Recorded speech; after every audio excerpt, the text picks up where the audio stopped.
Top of the morning to you, and welcome to our special coverage of the Russian invasion of Ukraine. I'm Olumide Macaulay. The headlines.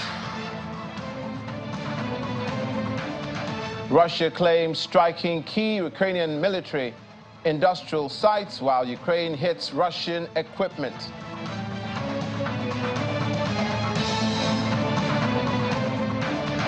Makhachkala residents mourned at least 35 people killed in Russian gas station blast.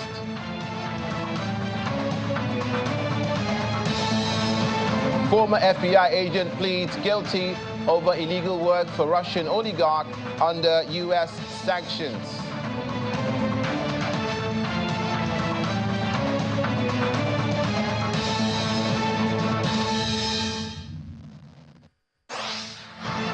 Thank you for joining us. Conflict between Russia and Ukraine continues as both sides claim to have conducted airstrikes on each other's military targets.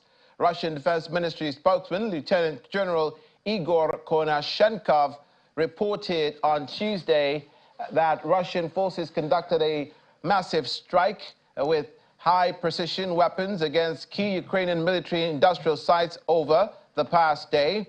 A Ukrainian electronic warfare and air defense command posts were destroyed in the operation in Donetsk. The Russian Defense Ministry also said that the Russian Air Forces intercepted and destroyed a Ukrainian drone over the territory of the Belgorod region, which caused no casualties or property loss. Meanwhile, the briefing from the General Staff of the Ukrainian Armed Forces claimed that a total of 15 combat engagements happened on the previous day. The Ukrainian forces continued operations in the directions of Melitopol and Berdyansk, launching strikes on the concentrations of Russian troops, weapons, and military equipment. Meanwhile, a Ukrainian official says Russian forces launched a drone attack on port infrastructure on the Danube River in Ukraine's southern Odessa region overnight, damaging warehouses and granaries as well. In a Telegram post, Ole Kipper, head of the Odessa Regional Military Administration, says that the main target is port and grain infrastructure in the south of the region on the Danube. However, no casualties were reported. Ukraine's operational command in the south said Russia hit the territory where one of the ports lie, destroying hangars with grain and agricultural machinery. Ukraine's Air Force said it had destroyed 13 Shahed drones over Odessa and the neighboring Mykolaiv region. Residents in Lviv have recounted their experiences after Russian missile strikes hit the region yesterday.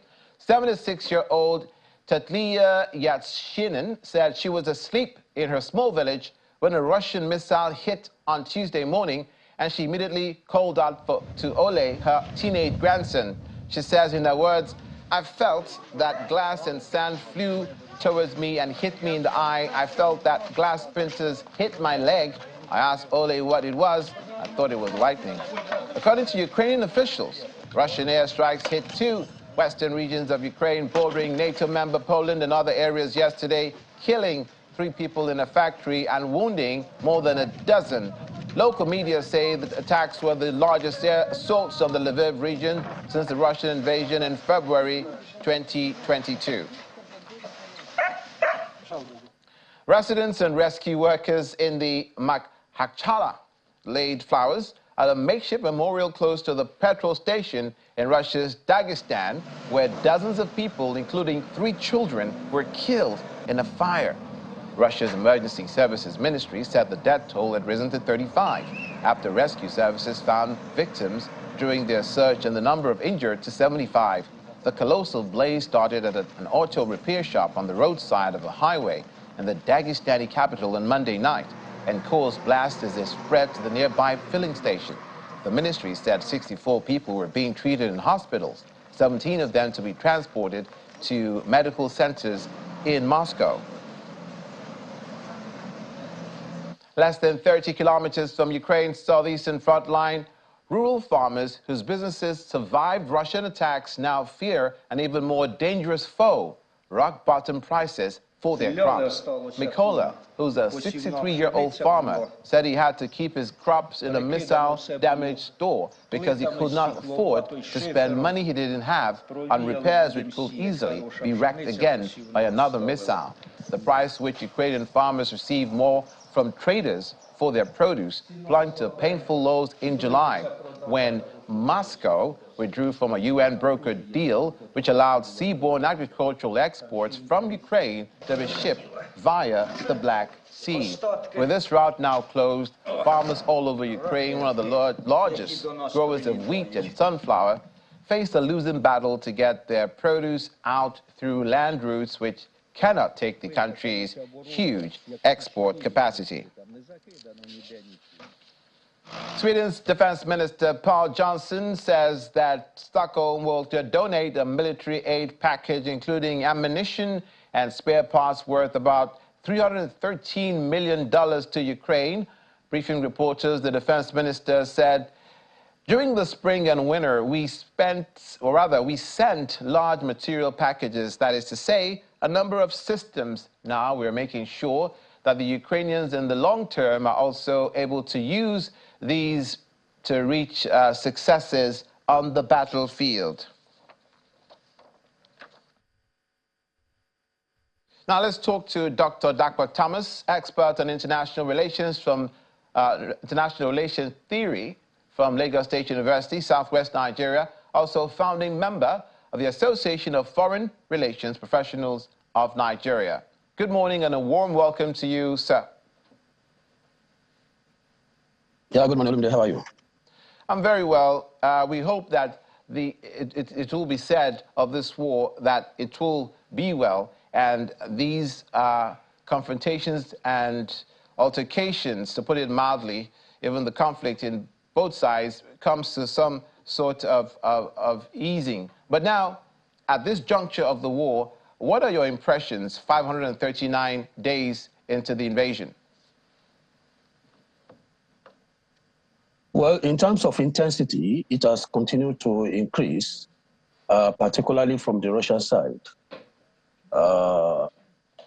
because, well, so much money has been invested in the military defense, the military operations, and it has also gotten to a pride war. And when you are fighting, when you are engaged in this kind of pride war, because you can see Sergei Shoigu talking about the Russian equipment being better than the Western equipment. I've said it before that when a war gets to that level, it is no longer a war of principles or war of objective.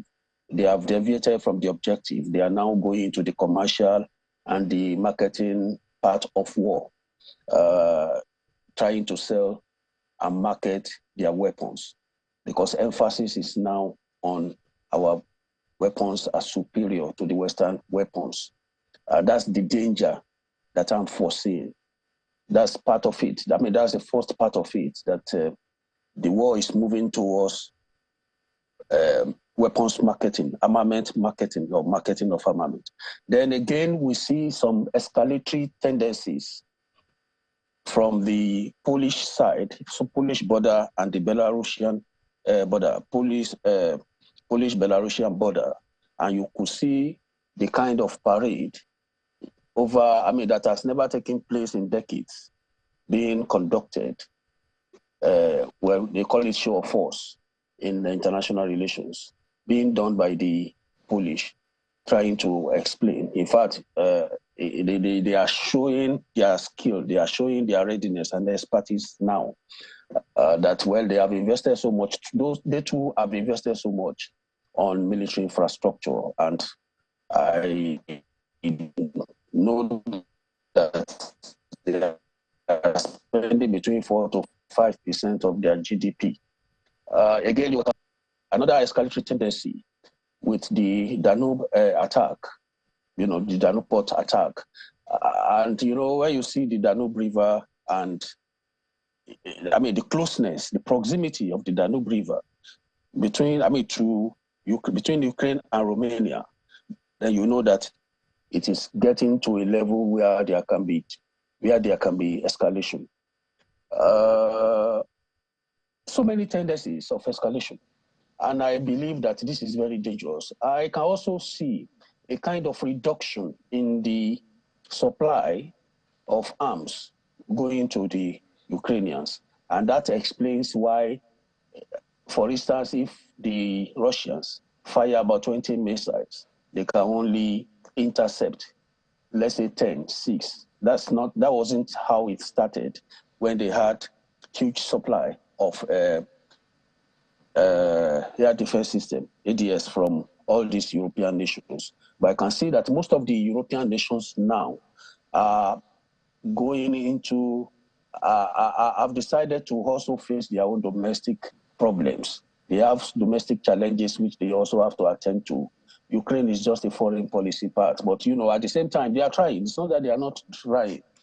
They are trying. Like I said, that well, if eventually Ukraine wins this war, they are going to recoup their money in terms of reconstruction and rehabilitation projects. You understand? So they cannot afford at this level to stop financing the war, because it has gotten to the level that they have invested so much billions of dollars into this project. And it is very essential for them to ensure that they complete this process. Two, if they fail to continue to support Ukraine at this level, then it's going to be a kind of domino for Russia, because definitely they can go into Moldova. From Moldova, you know, although already Moldova is a part of Russia because of Transnistria, they are already in Transnistria because they have a base there. Moldova is just a small nation. And once they get Ukraine, once they get Moldova, then it's opportunity for them to go to Sweden, to go to Sweden, to go to Finland, and then it becomes a kind of a domino. So if they do not continue at the rate which they started, then it's going to be very tough for them. So I can see escalatory tendencies. I can see a reduction in the arms or the armament being supplied to Ukraine. I don't want to attribute it to some kind of maybe they are frustrated as a result of the fact that they are saying that they have not seen for the past 2 months that Ukraine started its counter-offensive operations. They haven't seen much progress being done. They haven't seen much progress because they are only taking back villages, square meters, maybe 3 square meters, 5 square meters. You know, in warfare, this is also important, because once you take a particular village, you don't know how strategic that village is in terms of establishing a front line, in terms of establishing a strategic attack base. So it's not that easy. And when you see the massive mines that the Russians had already laid and the trenches they have already done, it's not going to be easy for the Ukrainians, because while they were busy amassing the armament from the European nations, the Russians were busy laying mines. And this is very dangerous. It's not something they can just rush into. These are people that have to manage their personnel. They must manage their personnel because they do not have the number that Russia possesses. So the little numbers they have, they must be able to manage. So if they are under pressure, or if they are pressured into kind of mobilizing for the counteroffensive, irrespective of what lies ahead of them, then it's going to be very disastrous for them in terms of numerical strength, because you have to manage your number. And this is the level where you must also increase the quality and the expertise of your military. It's not about number now, you know. So they are trying, because what they are doing is to reduce the capacity, the capabilities of Russia in attacking them. So they are going for the equipment. They are going for their equipment, the equipment which they use to launch all these missiles. They are going for the equipment. They have their target, unlike Russia. Very well, Dr. Thomas.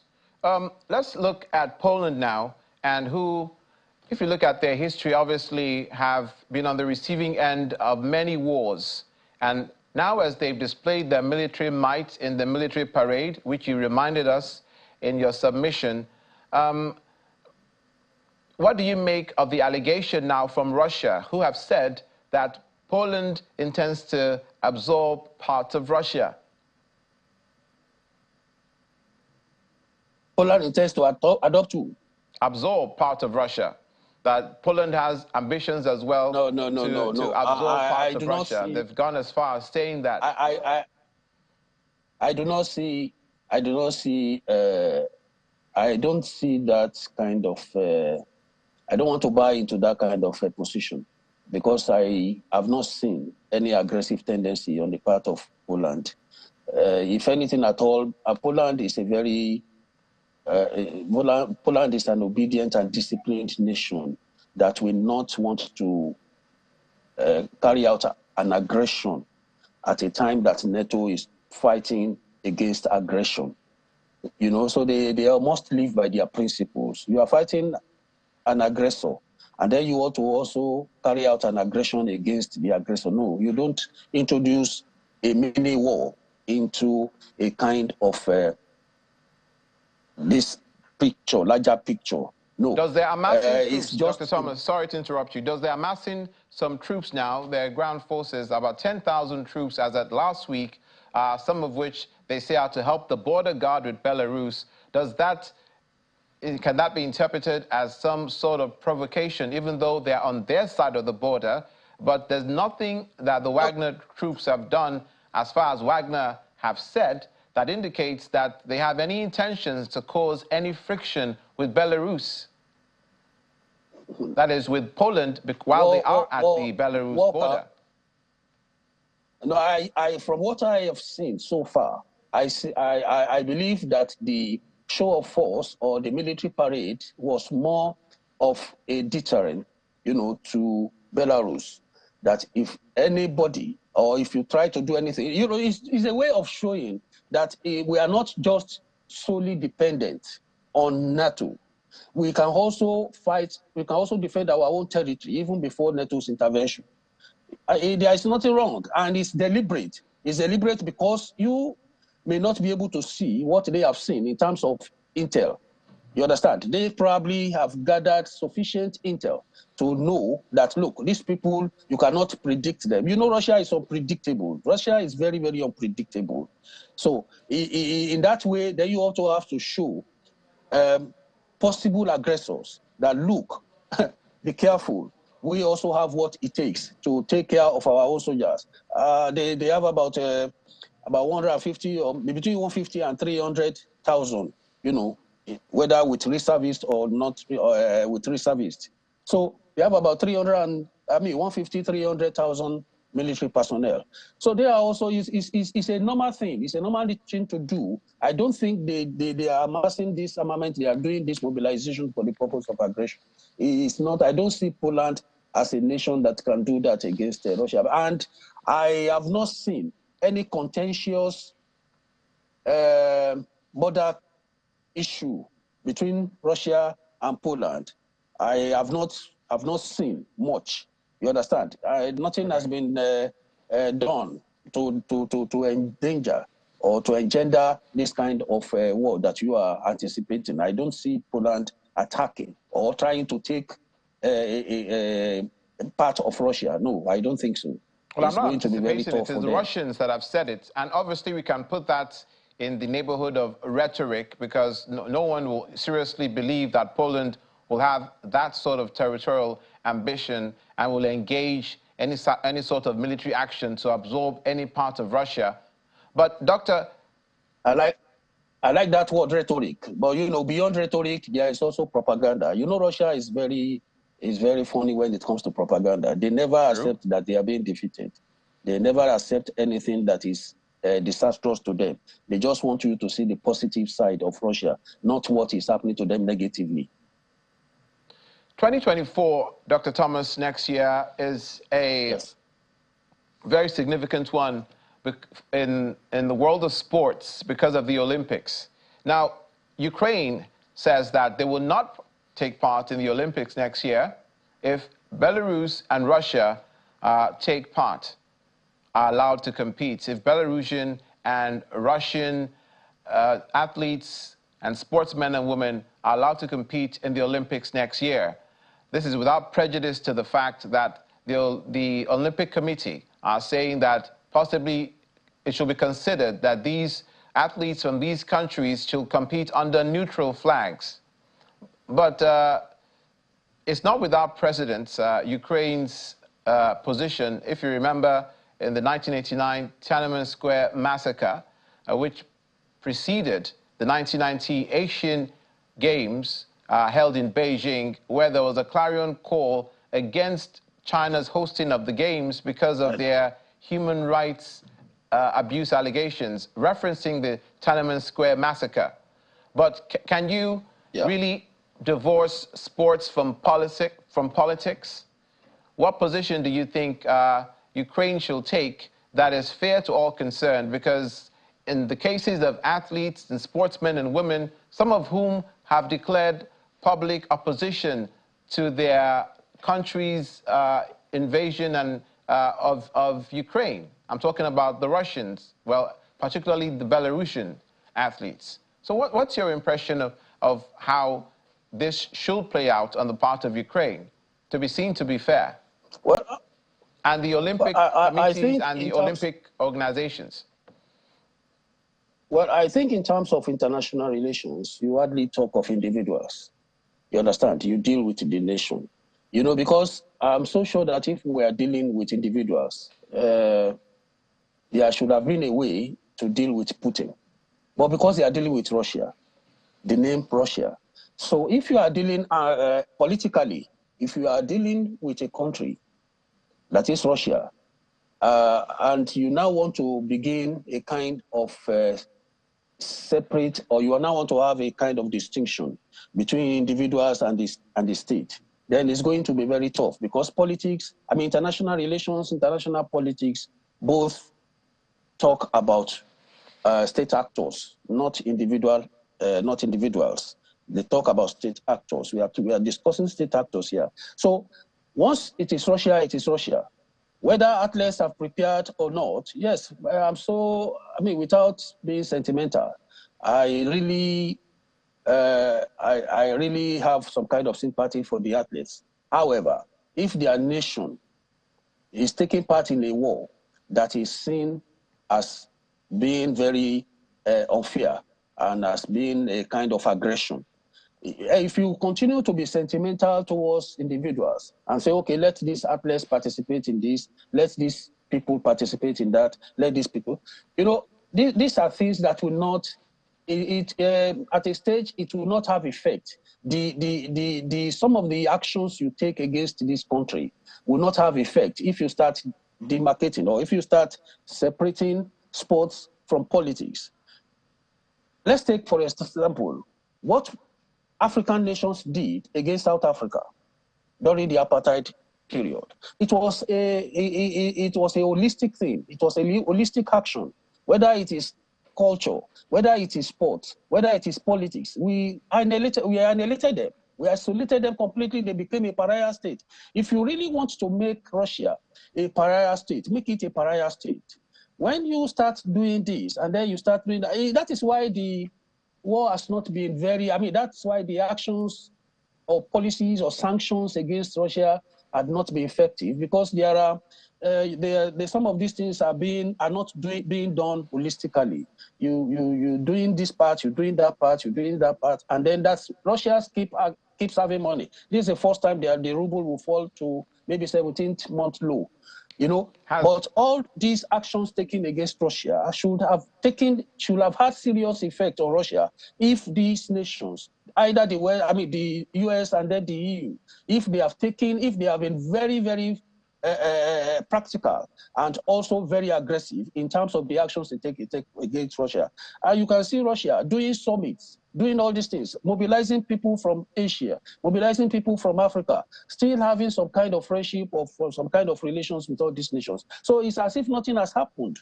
It's as if they are not even feeling the impact of the isolation. So it's a very tough thing. And then what is the point?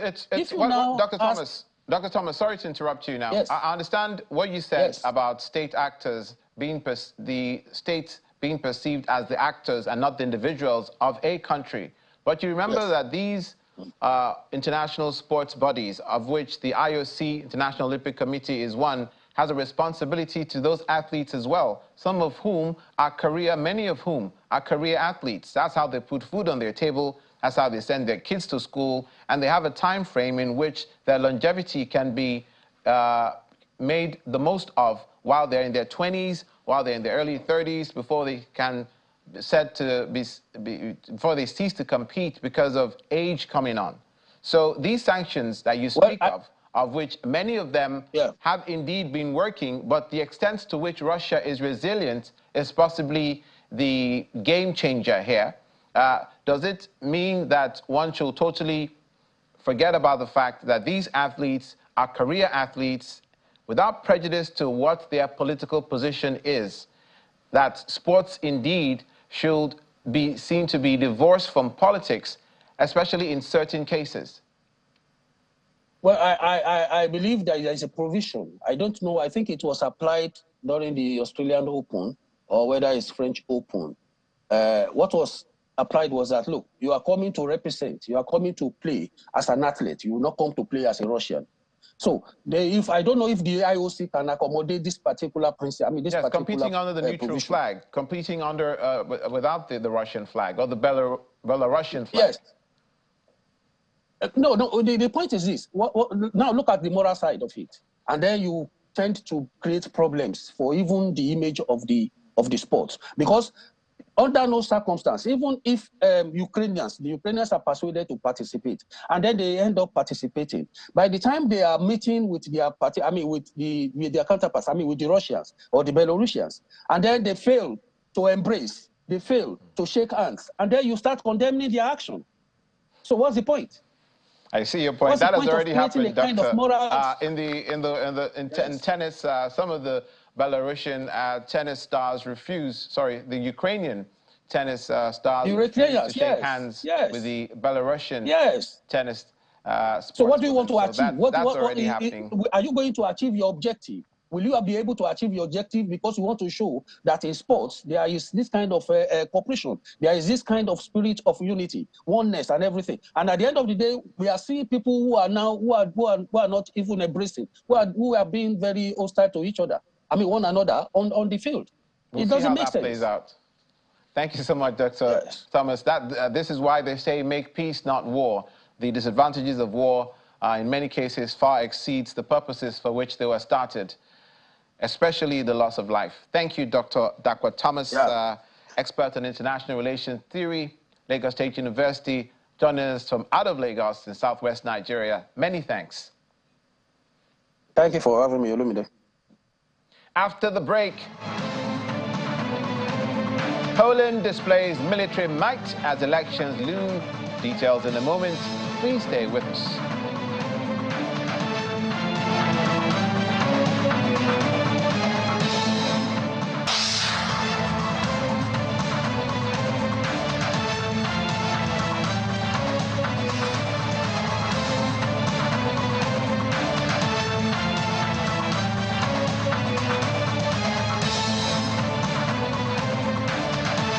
Welcome to the sophomore stretch of today's coverage of Russian invasion of Ukraine.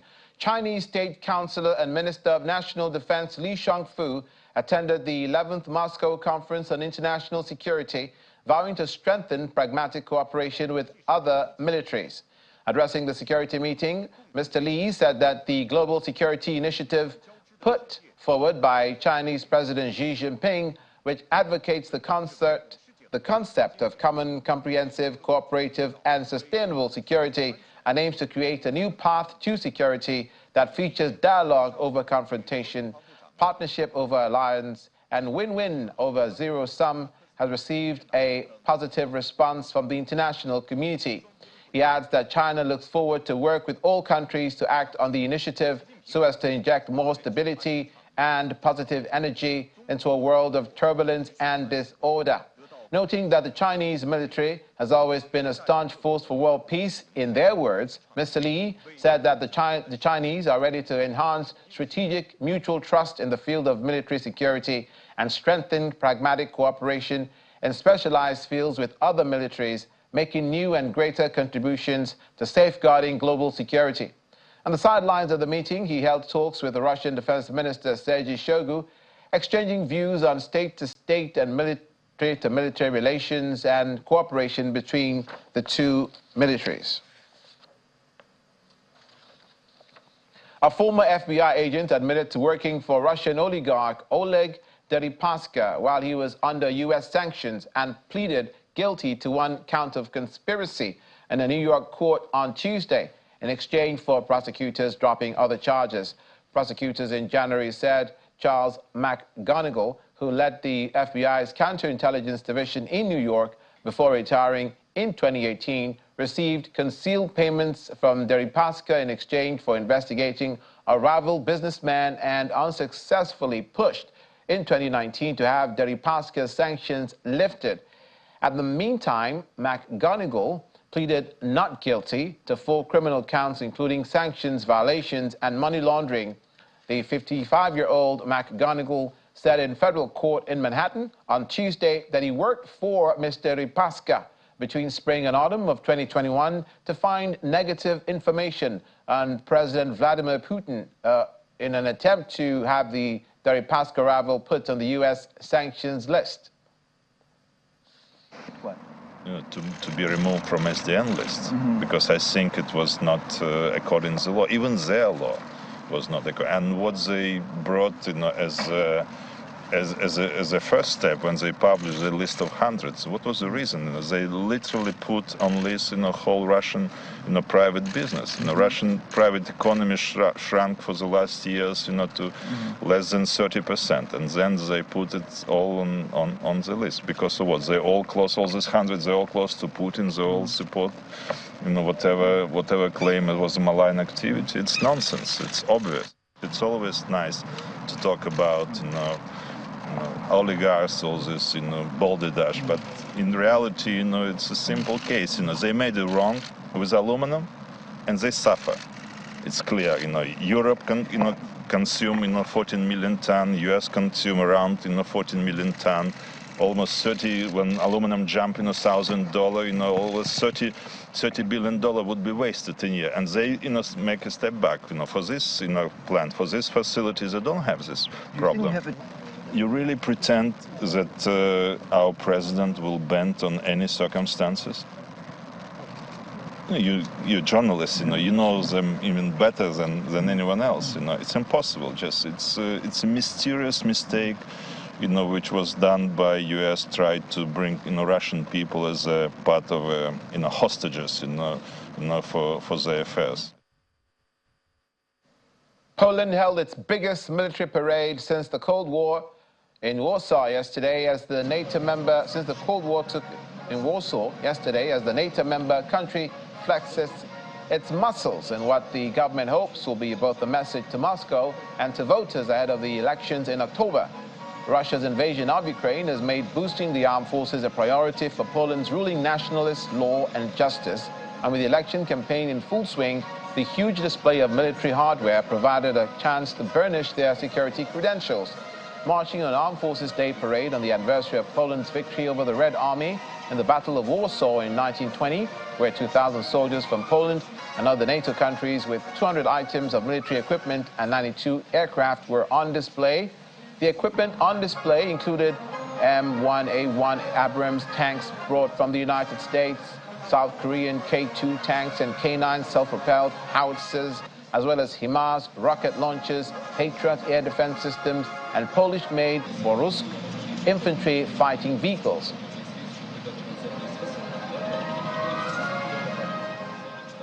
Latvia's defense minister has ordered the army to help guard the Baltic countries' border with Russian ally Belarus after 96 attempts by illegal immigrants to cross in 24 hours. Border Guards officers have also been recalled from their holidays to help with the patrols.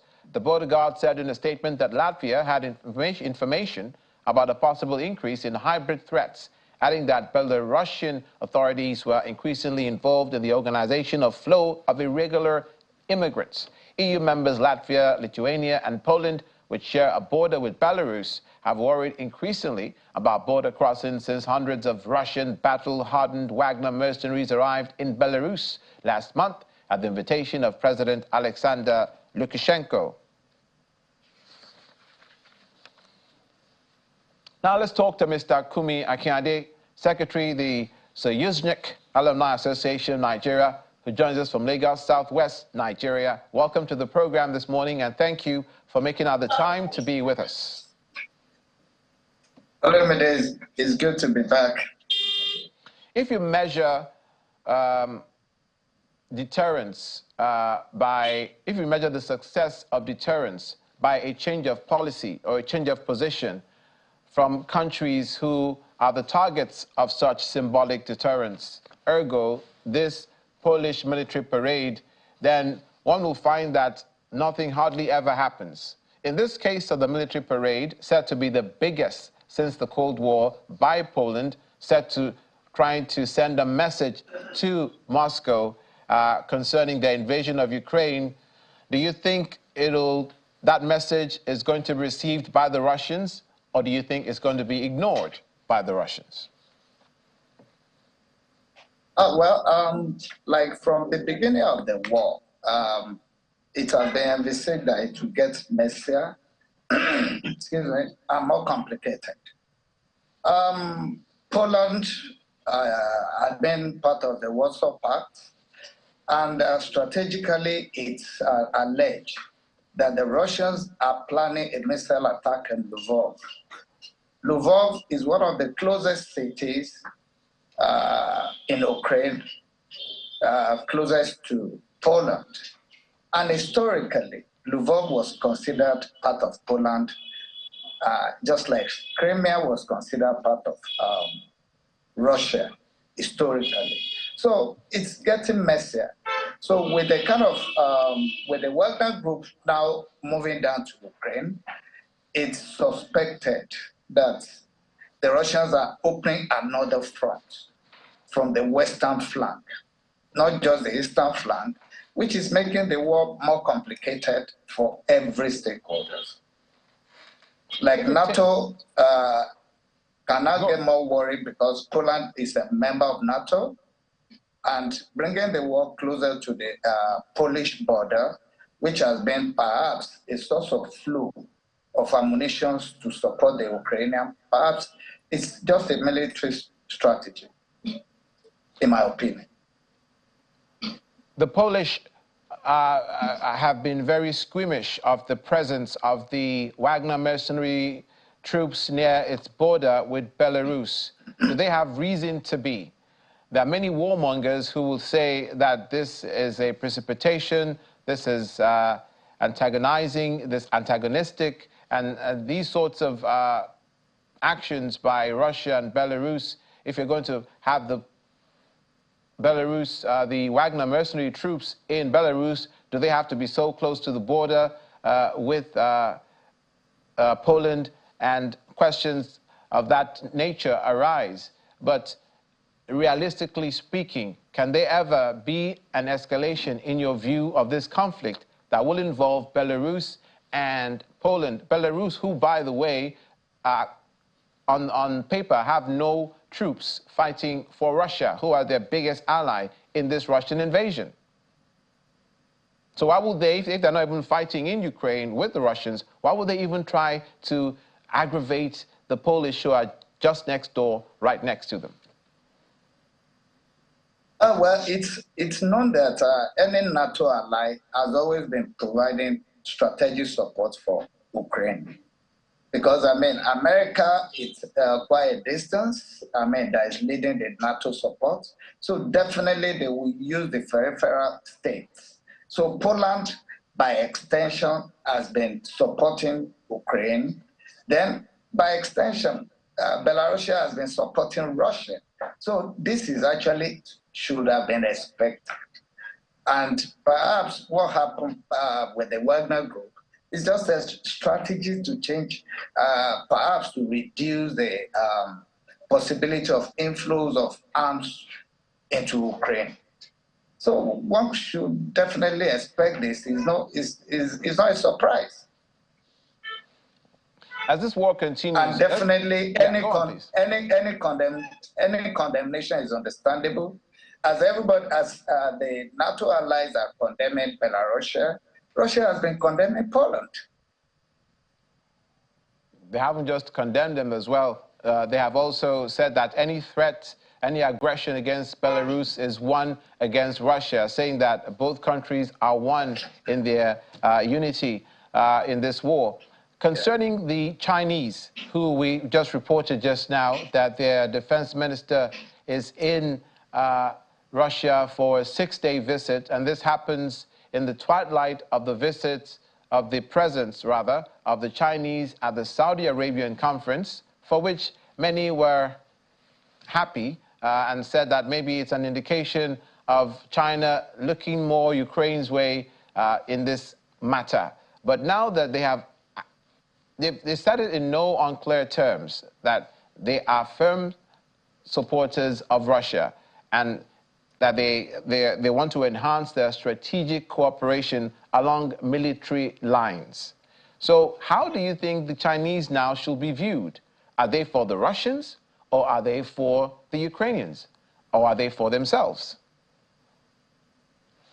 Well, like I informed at my last appearance that the peace conference in Saudi Arabia is quite commendable.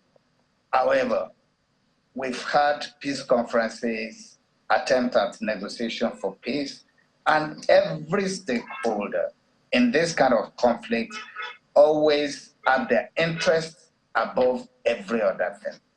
The US has its own interest, the Chinese has its own interest, and there is going to be conflict of interest.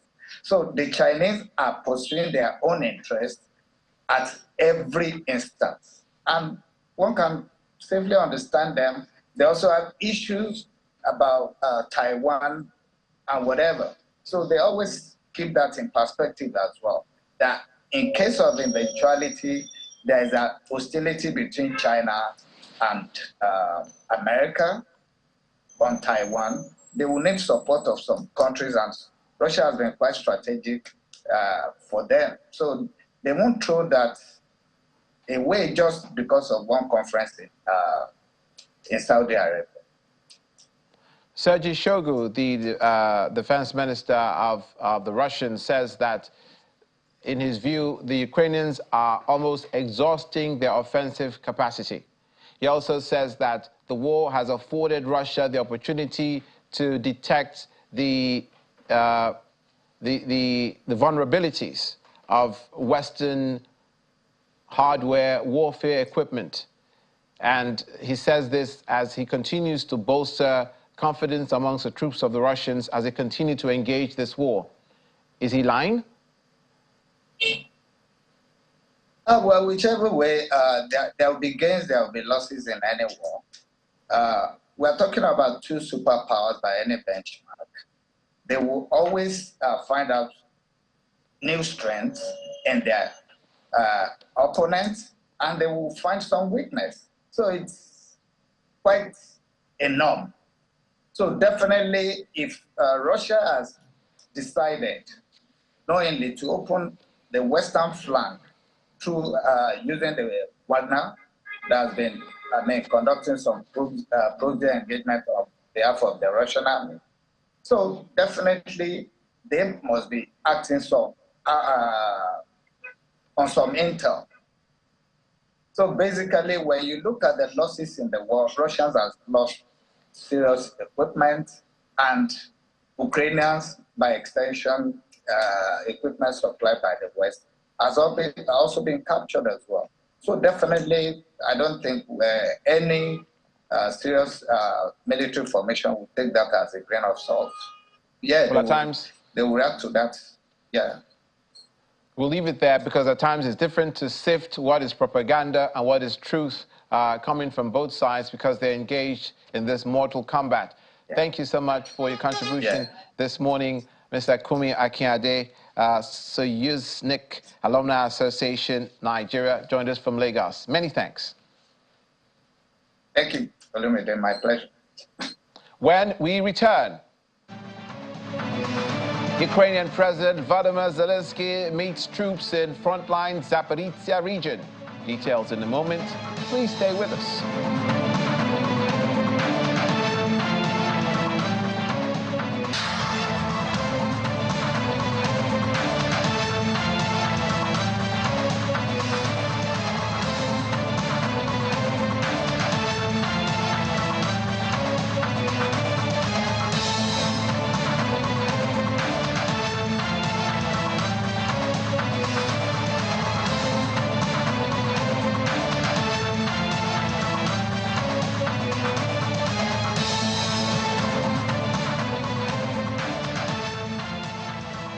Welcome to the final stretch of today's coverage of Russian invasion of Ukraine.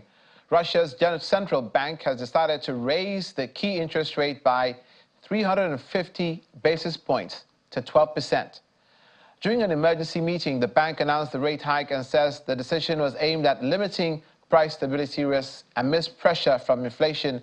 As of August the 7th, the annual rate of inflation rose to 4.4%, while current price growth continues to increase. According to the bank, steady growth in domestic demand has surpassed the capacity of expand production, increasing inflationary pressure and influencing the ruble's exchange rate dynamics through elevated demand for imports. The bank says the current decision will help bring inflation back to 4% in 2024, adding that the next key interest rate meeting will be held on September the 15th, 2023.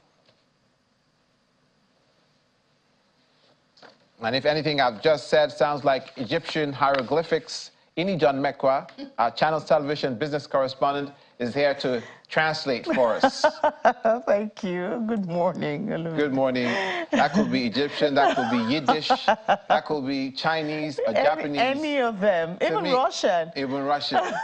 What are we to make of this? You mentioned this interest rate hike yesterday. Is it the same one? Yes, it is the same one. So, I mean, is their way of dealing with the issue of inflation and giving some value, at least to give a chance to the ruble to regain some of its value. Of course, with a higher interest rate, you expect that then there'll be more that is demanded of the ruble. In banks, for instance, mortgages will increase. You know, so all of this is supposed to feed into dealing with inflation, that's to reduce economic activity. That's what inflation would do, because when things are more expensive, people tend to hold back, you know, and this should inadvertently help the ruble to gain some money. And the ruble has gained. In fact, yesterday, it was about 1 ruble for $100. Okay. Immediately, this announcement was made early yesterday. It went down to 95, but now it's steadied at 97.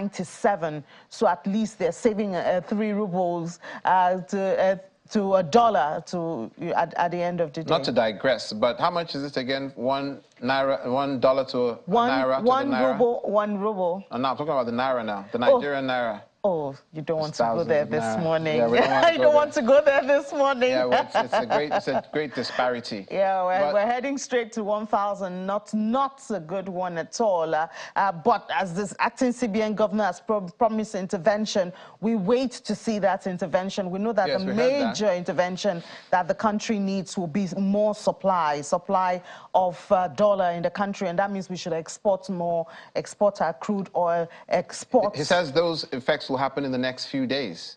Did you hear that? It's kind of difficult, you know, to imagine that because, Olumide, you don't just wake up and get this and export. It goes through production before you can export. Even our crude, you understand, these are things that require production. Even when it comes for you to attract foreign investment into the country, we have a lot of things to clean. I don't know if you heard about the CBN financial statement that was released recently, casting a lot of doubt to how much we have in our reserve. So a lot of foreigners are skeptical about coming into Nigeria, because even when they do their businesses, it is difficult. Look at what's going on in the airlines. It's difficult for them, to retrieve their funds. So it makes it harder for foreign investors to want to come into the country, because even if you tell them, you give them security, and guess what? Feelers from under the ground says that it's not still easy to start business in the country. Well, we hope that this new administration, we pray that they have their work cut out for them, certainly. Yes, we hope that they succeed. And the president did say, he noted that he knew it was a lot of work, and you should not pity him. He knows what's ahead of him, so we expect him to handle it. Back to Russia and the ruble. Digital currency is said to be an option now for the Russians. They say that they want to do that to limits the effects of the sanctions upon them, and that it's easier to evade these sanctions. Yeah, obviously, because, you know, it's a deregulated market. That's talking about cryptocurrency. Yes. You don't have central banks and all of that watching you. They cannot stop you. So they've been working at this for a really long time, and they have rules, and then they tweak the rule and have another one and tweak it and all of that. But obviously, as they said, you know, it's easy for you to just go on your computer, get onto Binance or any other platform, transfer money to, whether it's Russia or any other country, it still is decentralized. So you can do that, and you don't have any regulator on, like, oh, you're going to buy the dollar. They ask you what you're going to use it for. Oh, is it going to Russia? It cannot go. So it's a way they want to obviously use to cut the sanctions and allow other countries to still trade with them easily without being sanctioned or being caught. So can I keep our other talking points till tomorrow? All right. All right, so Olumide, I'm always available for you. And Ini will be with us again on Business Morning, so please stay with Channels Television for Business Morning after this program. And finally, Ukrainian President Volodymyr Zelensky visited the southeastern region of Zaporizhia and met troops fighting in the counteroffensive against Russian forces in the south. Mr. Zelensky was shown in a video with senior Ukrainian soldiers examining a battlefield map at what the president's office says was the frontline command point of the 46th Separate Air Mobile Brigade near the town of Orhikiv. Ukraine launched a counteroffensive against Russian forces in the south and southeast at the start of June, hoping to cut Russian forces in half by advancing south towards the Sea of Azov. More than 2 months into the operation, Kiev has retaken a strike of villages but no major settlements, acknowledging that its progress has been slower than desired because of prepared Russian defenses and what it says is a shortage of weapons. And this is where we call it a day for today's edition of Russian Invasion of Ukraine. Many thanks for watching. I'm Olumide Macaulay. Do join us again tomorrow for another edition. Have a good day.